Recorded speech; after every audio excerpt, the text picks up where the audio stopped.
Good afternoon, everybody. Thank you, thank you. We're ready to go, and we're going to talk today about one of the things that is going to influence everybody's future. And it's not technology, it's not clicks, it's people. Okay, and we're going to bring the people back to the sample business for 45 minutes. And we're going to talk about why that's important and how that future's going to look. So bear with me before the panel kicks off while I introduce a few facts to us. On the panel, I'm not going to introduce them and their histories, but just say we have Andreas, Bonnie, Bailey, and somebody you might know called JD. And they, in a moment, are going to discuss some of the most pressing topics facing the industry from a participant or people perspective. Before we do that, we need to admit something, and we need to admit, just like climate change, hopefully I can say that in Texas, but just like climate change, we have a problem, and that problem is this. Now, I'm old enough to remember when we used to go knocking on doors to give people surveys, and I've seen faces like that when you give a bad survey. You guys don't see that. You just see the data coming back, going out. But at the end of that data, there's somebody looking like that, if you're lucky. Now, the good news is when we ask people, most of them say they do like taking surveys, which is good news because we're asking survey takers this question. And if they didn't like it, we'd be in trouble. But even so, when we did say that, 70% said, yeah, recently I've had a bad experience taking a survey. Now, the researcher in me, if I said that to a client, that 70% of your customers had a bad experience with your product or service recently, you'd want to change. We've known this for a long time, and we haven't wanted to change. So we need to get serious. We need to say, this isn't acceptable. Our business model cannot be based on this degree of bad service. So what do people do when they have a bad experience? Here's just a couple of the things they tell us they do. You guys know. They break off. They leave the survey. They become harder to re-engage in a new survey. And as a result of those two things, who we are driving away are these people down the bottom of the motivational chain. We're not influencing the guys at the top that are in it for the money. They will take that experience, however bad, to get that $1.50. It's the other guys you're going to lose in the process. The big issue that we found, and this is a real game changer, is that what people do when they have a bad experience is they blame the client. They blame the brands in the survey. They're not blaming you. They're not blaming Ipsos. They're blaming Coca-Cola for that bad experience. And that's important because we need to change client behavior to make clients understand that market research is indeed a touch point, just like every other touch point for the brand. And it's the only one which is bad at the moment, if you're Coca-Cola. They work tirelessly to give you a fantastic experience in all aspects of your interactions with the brand, apart from the survey. I'm not talking about Coca-Cola, I'm talking about all brands. And we need to change that. We need to get clients to understand that this is about giving good experiences to creating brand value through what we're doing. So we're here to fix that. We're not going to fix clicks. We're going to fix people. We're going to give them good experiences. And we're doing that as GRBN through two things. One is creating awareness. So we've issued a handbook around how you could actually create good experiences. So go get that, go read that. And we're also driving change this year through an Engage MR program, which is about getting end clients and agencies to actually change their processes, to change their surveys, to give good experiences. So that's the work we're doing, and we invite you to join us on that journey. We want to go from this to this. Okay? I don't think we're going to do it with the planet, but our legacy is to do this with participants, with the people answering our survey, so you can all retire feeling good about your neighbours and not feeling embarrassed about what you've done to them over the last 30 years. Anyway, that's enough of me. I'm going to talk now to my distinguished panel and ask them some tricky questions about how do we create that sunny view of the city. I'm going to start with Andreas. He didn't want me to, but he's down the end, so he gets to start. And I spoke with his boss, Haman, must have been a year ago. And he said that when he founded NetQuest in 2001, that back then, taking a survey was one of the most fun things you could do on the internet, right? It was actually fun. Fast forward 14 years, 15, 16 years, it's probably one of the worst things you could do with your smartphone in terms of user experience. Even doing mobile banking, somebody said, was more fun, which is sad. So, why did it get that way, and how can we change it? That's probably the question, because we can't leave it as it is, so. I mean, it's of course 15, 16, 17 years ago, especially in the countries where we were emerging, that's like Latin America, Spain, Portugal, there was not such a thing as an over-offering of internet things. I mean, you could read press maybe, or you could write your emails. So in these days, true, surveys were nice. I mean, today it's, I think, the issue of reducing the pain of the people. I mean, today we had this in the morning, there's this 45-minute stuff still going on.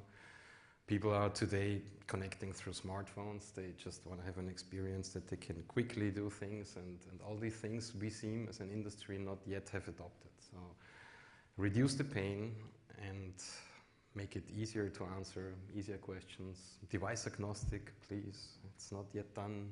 It's one of our biggest issues because we lose so many people on the way. And then, of course, reward the people for their time. Today, we have to give them something for them spending their time with us. We have to reward them. We cannot let them do minutes, 20 minutes, and then not reward them. That would be the answer. JD. I don't have a strong opinion on this. I don't want you to say a strong opinion on that. What I do want you to have a strong opinion on is that, what's changed in those 15, 16 years is technology, right? Technology is impacting our lives every way positively, but why isn't the sample industry, the survey industry, why aren't we enhancing and using this technology to enrich people's lives also through what we do? So I think it's a two-part answer. If we think about the industry and our responsibility, I'm not going to kind of go into the evolution of technology and how people's use of it has changed. I think we're all sort of aware of that. I think one of the things that we don't give ourselves sufficient blame for as an industry, if I can say it that way, is that truthfully the process of taking a survey hasn't really changed since it was paper diaries, right? All we really did when we moved online was take our little piece of paper and turn it into a form, right?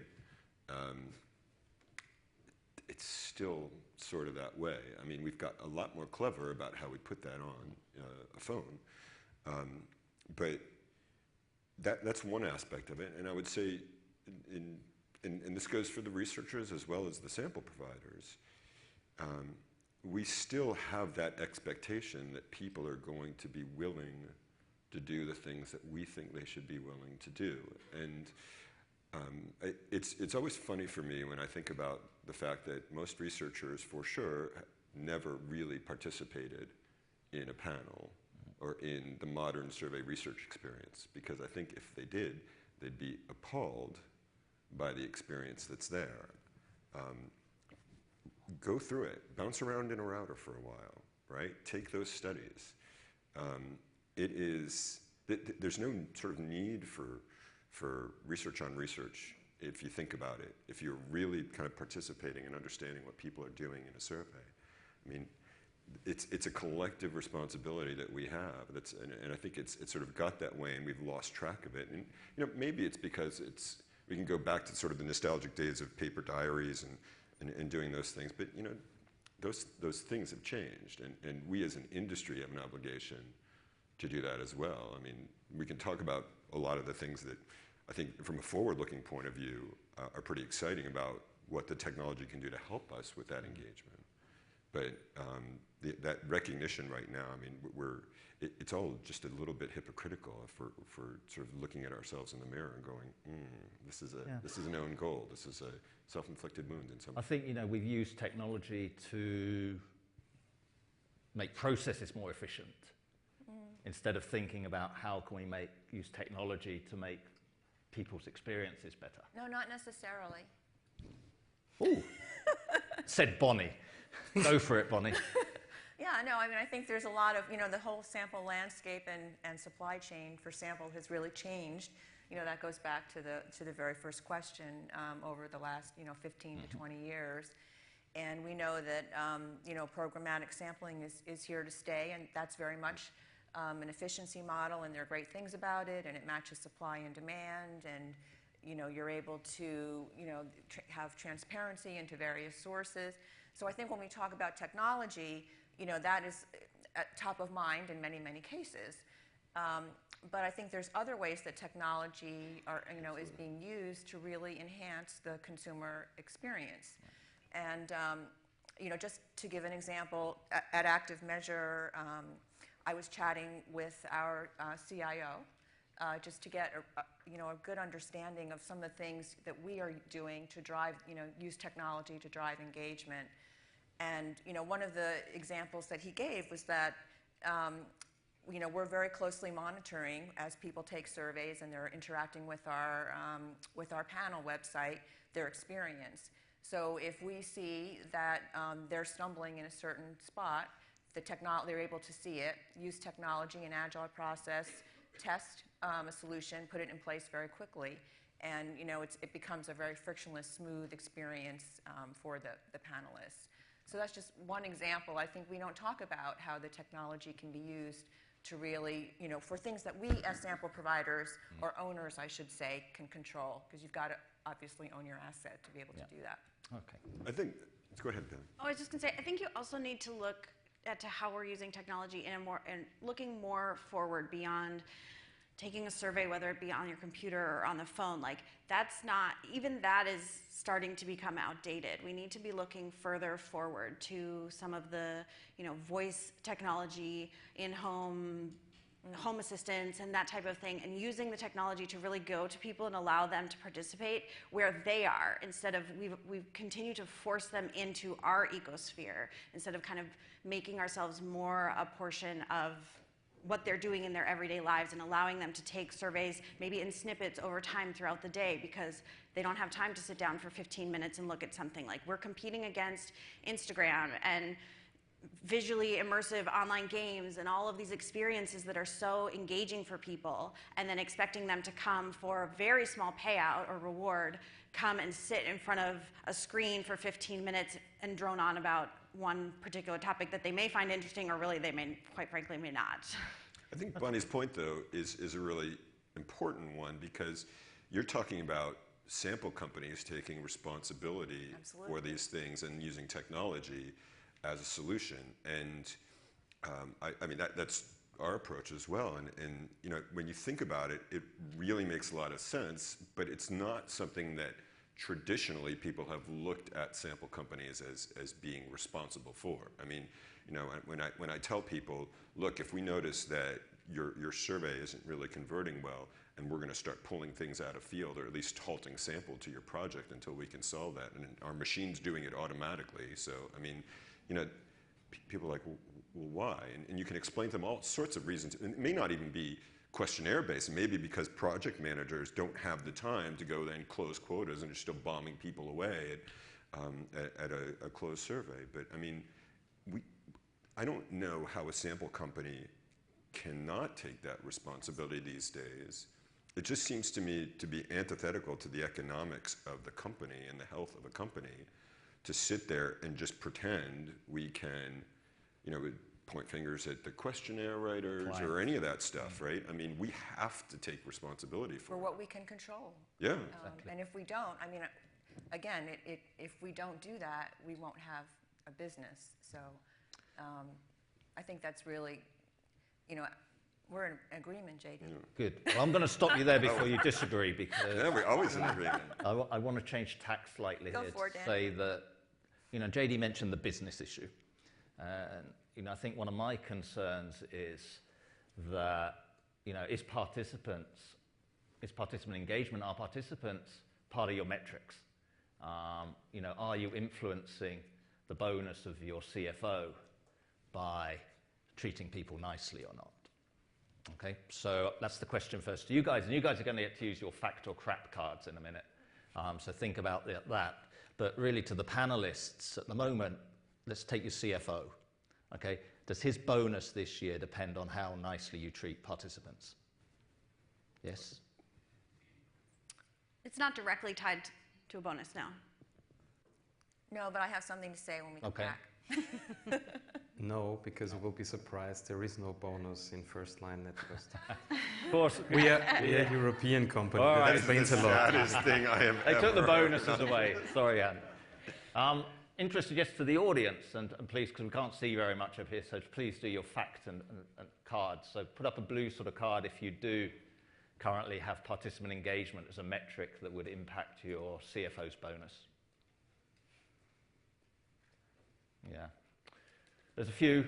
There's a lot of no's to this, and I think that's one of the key issues. I mean, how can we drive change if we're not driving KPIs? Yeah, you can go to your CFO until you're blue in the face and tell them we need to treat people nicely, and he's going to say, how's that going to impact our revenue, our profit next quarter, right?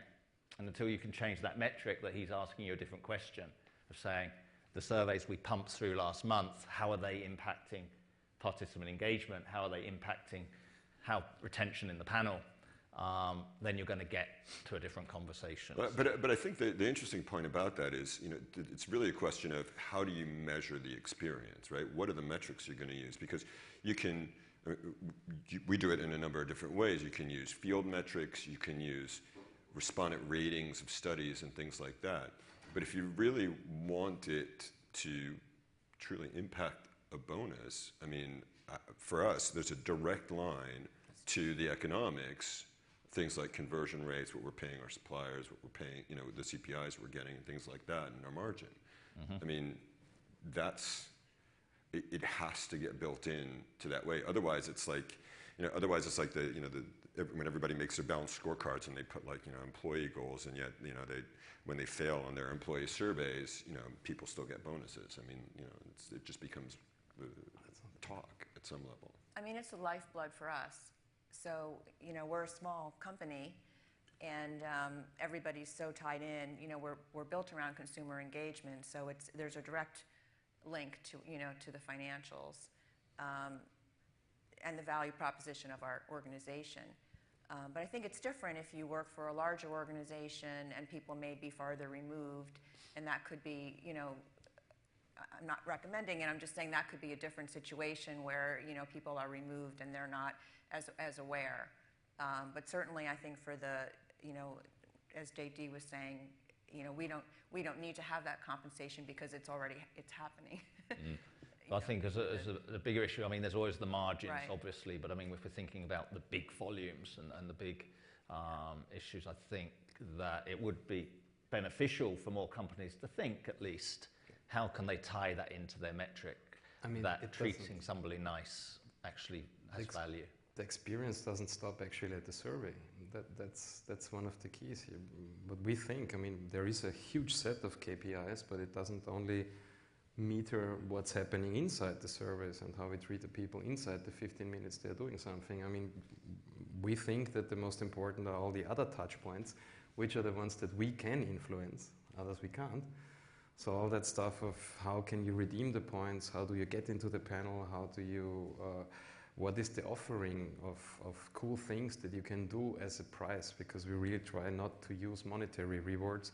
But of course, we're learning a lot now at the US market. It's a different story. But the way is, how can you make this a cool experience outside of the pure survey questionnaire, whatever answering? So there's KPIs as well, and they are measured. So all the team members who are in recruitment, survey experience, shop, online, they all are measured on KPIs. And the CFO on top of them. Yeah. So, I mean, I think we're agreed that the business metrics are important to some degree, and that needs to be embedded either directly or at least indirectly into the KPIs, so it affects top management, that they have a stake. But it should be happening already. That's but the it's thing, not. Right? No. That's not my point. My point's slightly different. It is, we know that the economics are suffering for people who aren't dealing with it, right? Retention rates go down, right? It becomes harder to recruit people into panels and harder to get them to stay. I mean, these are things that people should be noticing already. I mean, when I was a big buyer in the industry, we saw that, right? I mean, it's just a question of whether people are going to sort of choose to address it or not, right? I mean, it becomes very challenging for sort of an ongoing venture. If it's not really built into the DNA, it's a really challenging thing to change from. Well, I mean, at the end of the day, I always say that, if you're thinking about Bob in Kansas as your participant, is it cheaper to keep Bob engaged with you, or can you swap him for Mike in Missouri?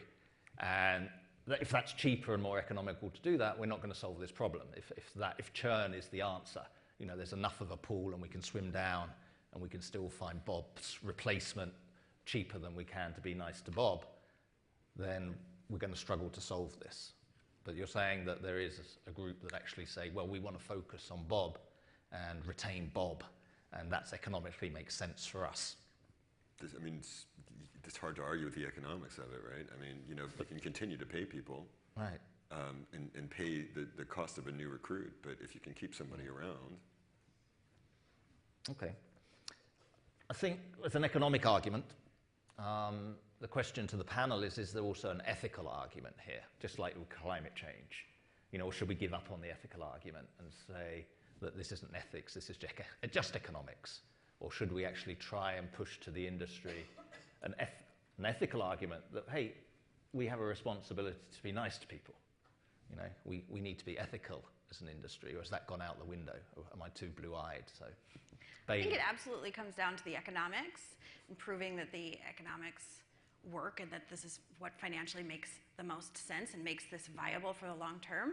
Sure, there's lots of reasons why we should treat people more nicely and why we owe them truth in what the screening process is going to be like, and on and on and on. But what we've seen and what we continue to see is that change will not happen unless it's hurting you in the pocketbook. And I think it's a purely economic argument to drive change. Yeah, I mean, the industry's done its research on research. We all know, I mean, if you want to make an ethical argument, the direct line there is to data quality, right? Like if you're not being nice to people, if you're punishing them through bad experiences, you're going to get bad data. And yet, how many years in a row we've been having those conversations, right? If we're still having those conversations, then I think Bailey's point is spot on. I mean, it didn't seem to matter. You seem to be okay with bad data, right? I mean, is that okay? You can just throw those out and get some more. Right. Yeah, let's go get some more, right? Yeah. I mean, the cheapness of the data, I suppose that comes down to one of the issues that economically it's still cheaper to oversample and throw people out than to focus on just, we need 1,000 people, so we're going to be nice to 1,000 people. No, we need 1,000 people, so we can go nasty to 5,000 people, and 1,000 will accept that nasty experience. That's the business model at the moment, for the majority. Yeah, but I think people, I think that's a moral argument. Particularly the buyers are seeing this, and I mean, if you look at some of the trackers that people are running these days, we know there are problems there. I mean, they're not closing field effectively, or they're seeing weird data. I mean, people know this, right? It's not anything new. But Andrew, I don't think we should assume that retention is not important. It's critical. Right. So yes, it's important to, obviously, maintain a healthy panel and to recruit on an ongoing basis. But retention, to be able to recontact people and really have them engaged in, a lot of different types of activities. The research surveys, and, we're asking them, I think, to do more. I mean, we're looking at, we find that people are happy to do qualitative, for example. That's an area that we're going into now.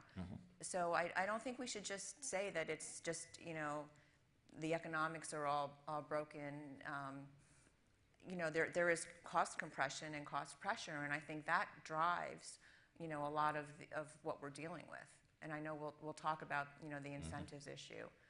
But retention is important, and I don't think we should, negate that. Okay. No, I think retention is also an economic argument because it is more cost effective to keep people engaged and continue to be able to see those people with those opportunities and different things that they can do versus continually having to go out and hunt for new people who are willing to participate or subject themselves to this type of participation for such small incentives. Like the recruitment aspect is going to get more and more costly, I think, if we continue to burn people out with a bad experience, which is why experience is part of an economic argument. That's what I was trying to say. Yeah, what's interesting about that too is if you go all the way upstream to the supply, we're panel companies, or sample companies, we get people from someplace as well, and our own sourcing, all those people are very in tune with the idea of user experience, and because we know from our own economics with our suppliers that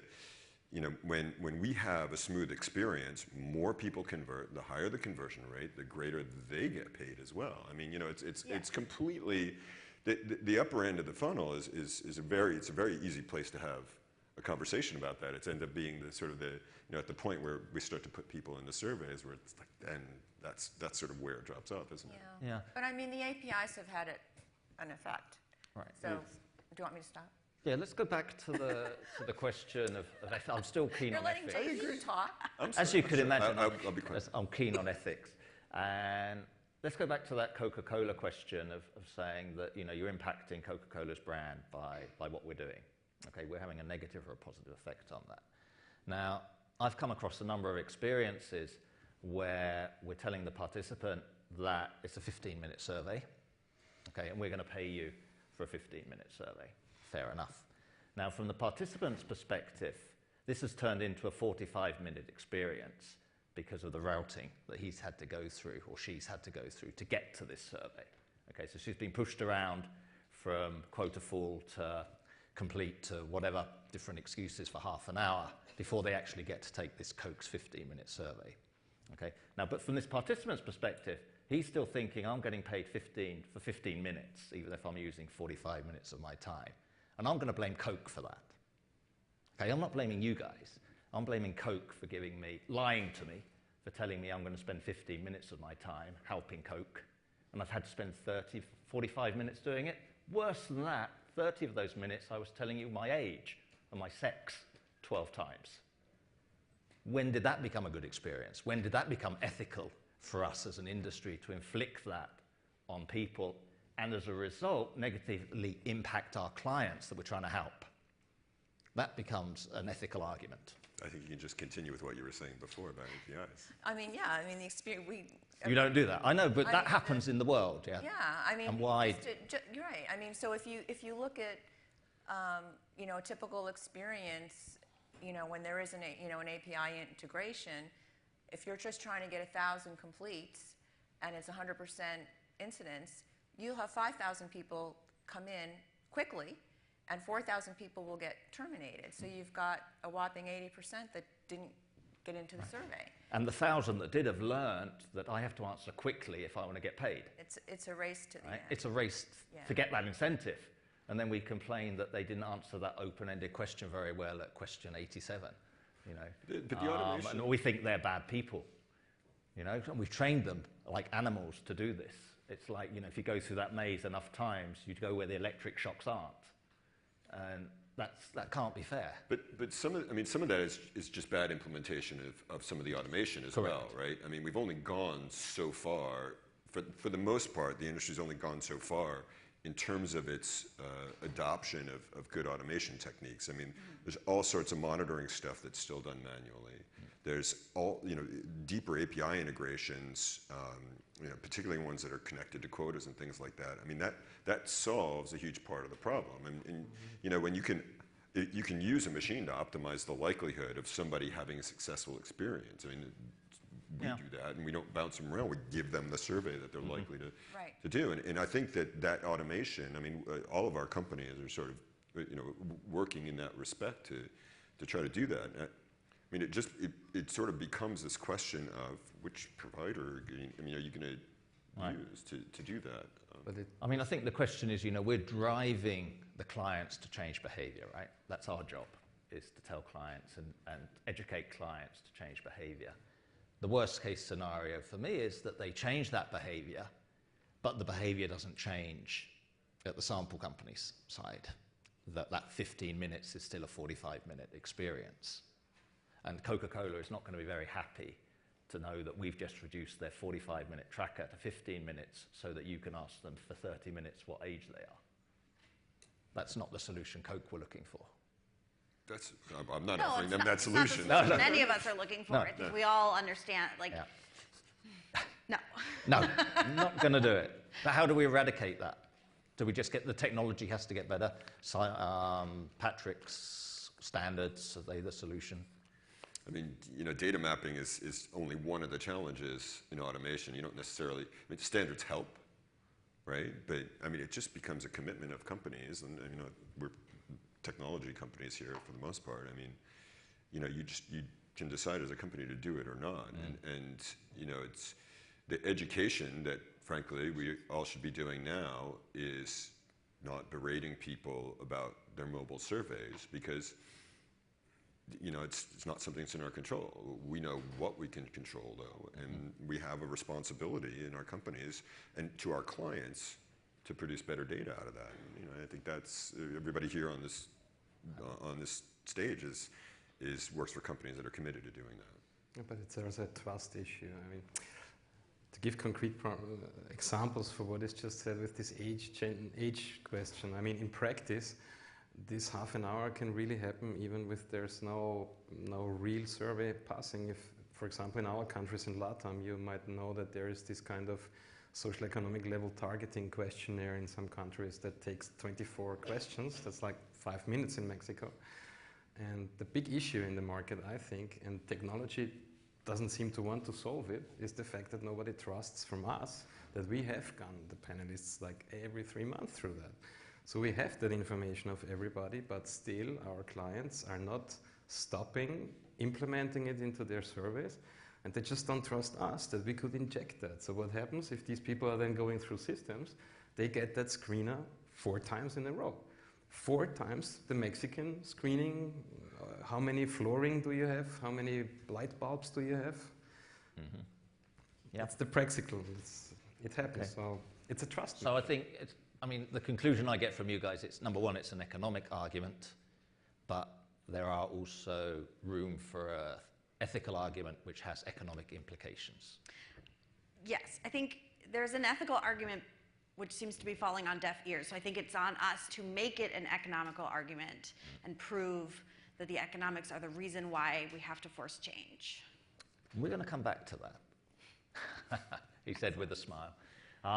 We're going to talk about money, which is fairly good, but we're going to talk about money from a participant perspective. Now, if you saw that slide I looked at with that motivation thing, number one is for the incentive, but there are a lot of other reasons why people participate in research. I think it's fair to say that the argument or the motivation has been very much on the money, particularly here in the US, when you're trying to get people to participate in surveys. There's quite a high focus on paying people for their time. So, I think my question around that is that correct?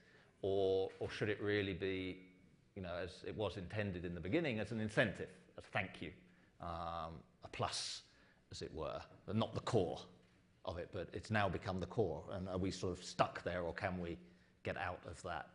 We need to pay for this loop. Well, I think we do need to pay incentives. Incentives are important, and they should be, a token of appreciation, a thank you for somebody's time. And I think it is all about setting the expectations up front, from when you're recruiting somebody into a panel. It's not a, get-rich scheme and you're going to pay your mortgage. I mean, we've heard people on stage, I think it was at a Castro conference a few years ago, some guy said he paid his mortgage through the panel, the panel company, which remained nameless at the time. Mm-hmm. So I think it is about setting that expectation. You know, you certainly do want to compensate somebody, but the incentive levels are so low right now, I think throughout the industry, it's an issue. And that certainly, you know, if you've got somebody taking a 20-minute survey and getting 40 cents for their time, you know, that's not a good thing. And there's some who will say, and then I'll turn it over to you guys.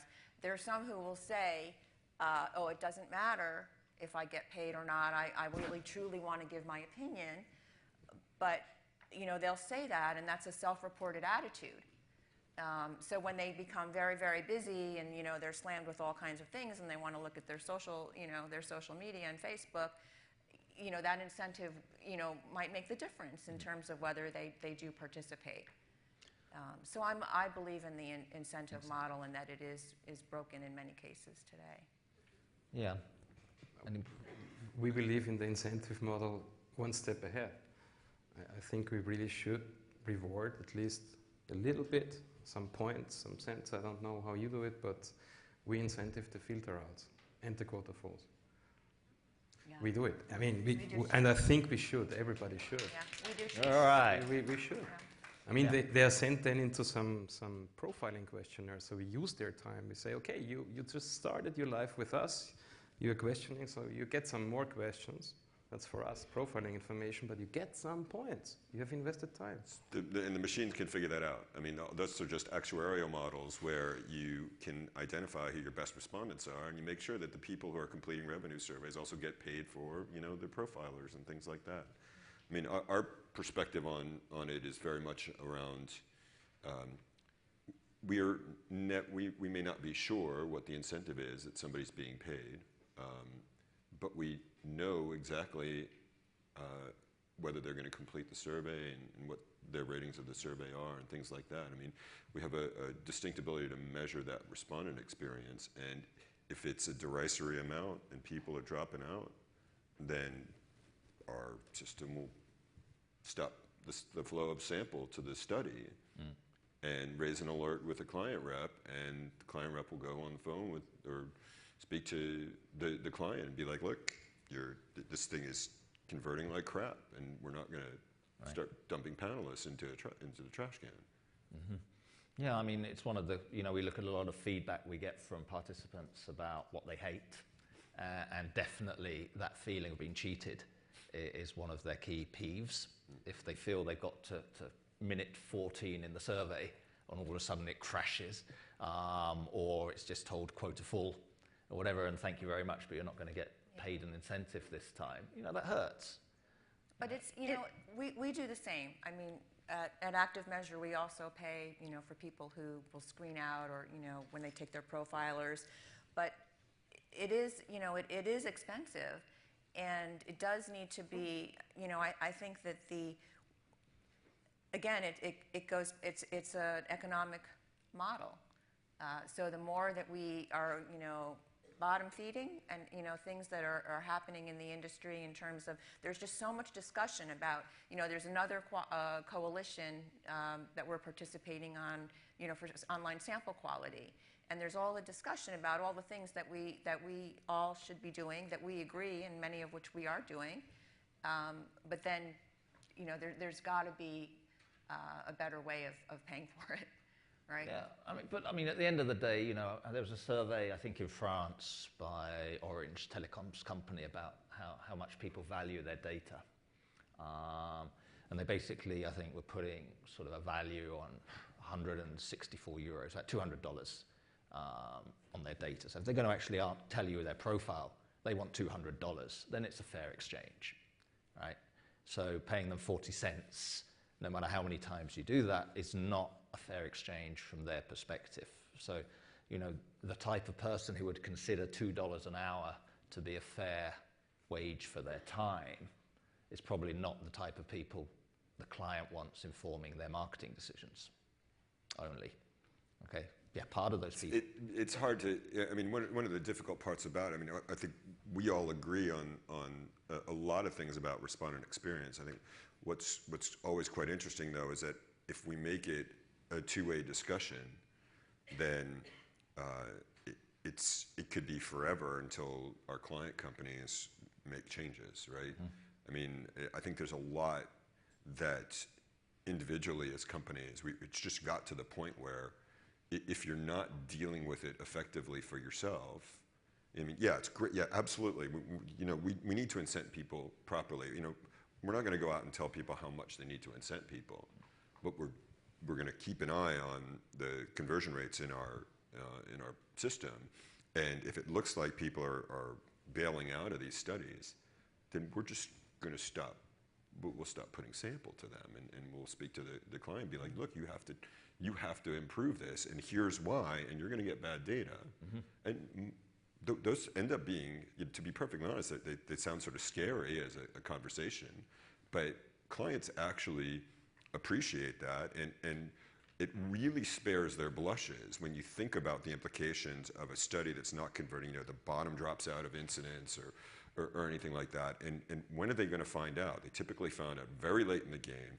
Then they're doing, they're dialing up suppliers, asking for top-offs on ridiculously hard quotas and things like that. The deadlines, they're scared about their deadlines. I mean, if you can solve that initially, and automation helps us do that, then you create a completely different conversation with the client.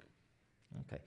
I'm conscious of time, and we're going to sort of have to ask the audience for some questions. But just last question, really, and probably for Bailey, I'd ask you this, is that, could you imagine a world without incentives? Now, I know in the qualitative space, they've done research to show that, there's no difference whether you pay an incentive or not. The reason the incentive is there is because recruiters find it easier to recruit by telling people you're getting paid for this than for other reasons.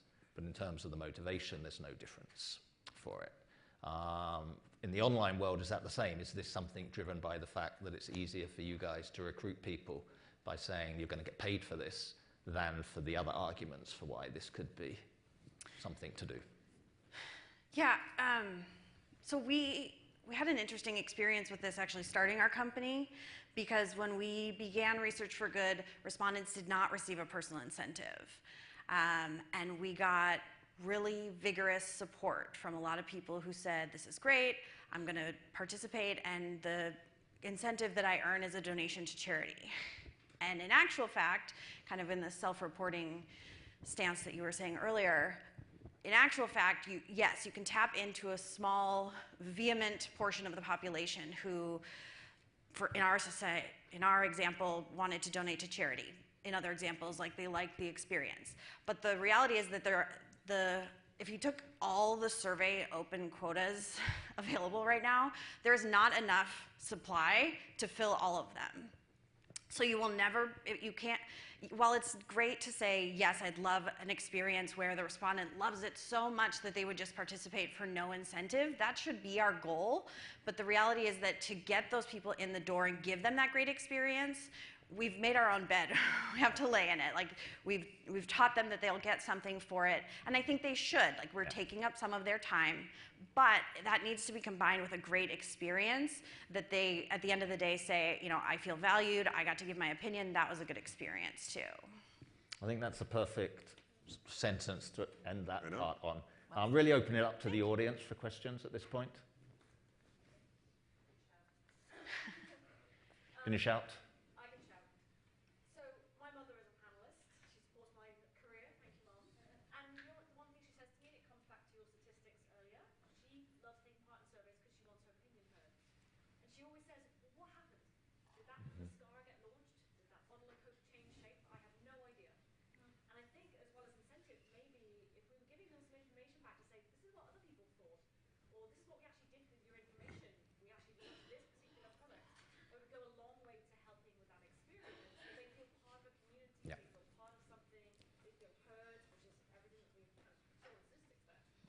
Definitely. This feedback loop is critical for saving money, basically. If you can give people feedback, even if they get to see the advert that's coming on TV 5 minutes before it comes on TV, or they get the product sample, whatever, or they get to know something, that it was of value, their opinion, their engagement goes through the roof, because it doesn't happen today.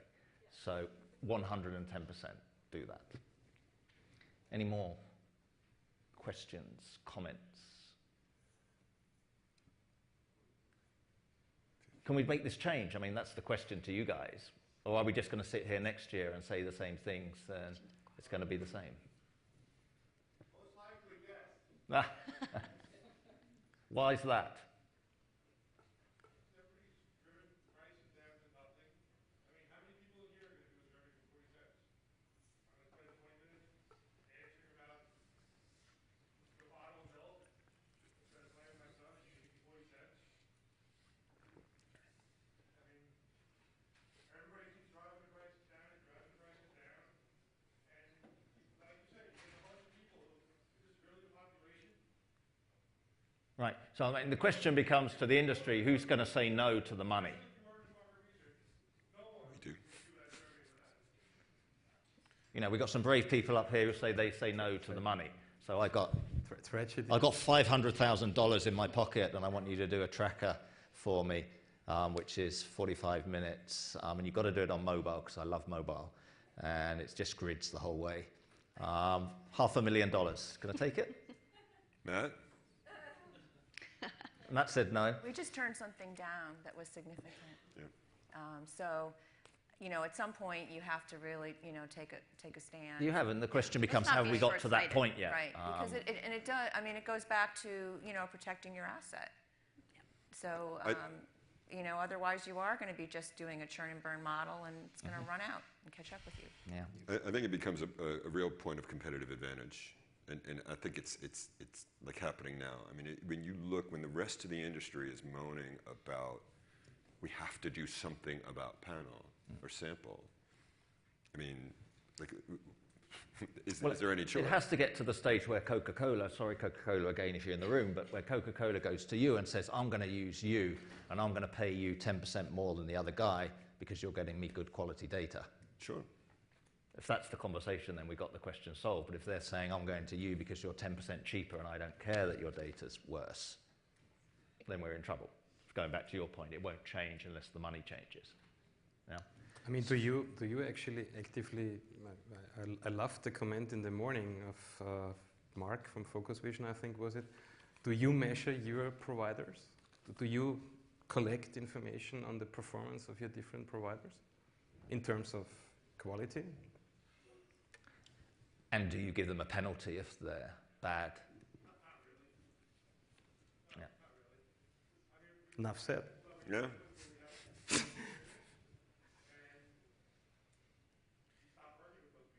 Okay.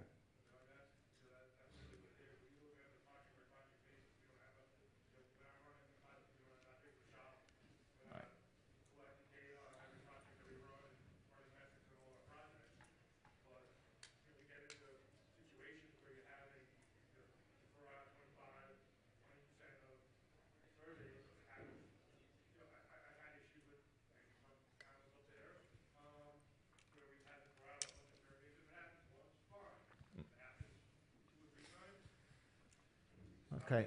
Unfortunately, we're out of time, but you know, a big thank you for you for coming to listen. A big thank you for the panelists. You know who these people are. Find them. And my only request to you would be, for the rest of the conference, talk about them as people and not clicks. Okay? That'll get you a long way to start with. And if we can all do that, then we're going to be a better place. So think of the people, power to the industry. Thank you so much.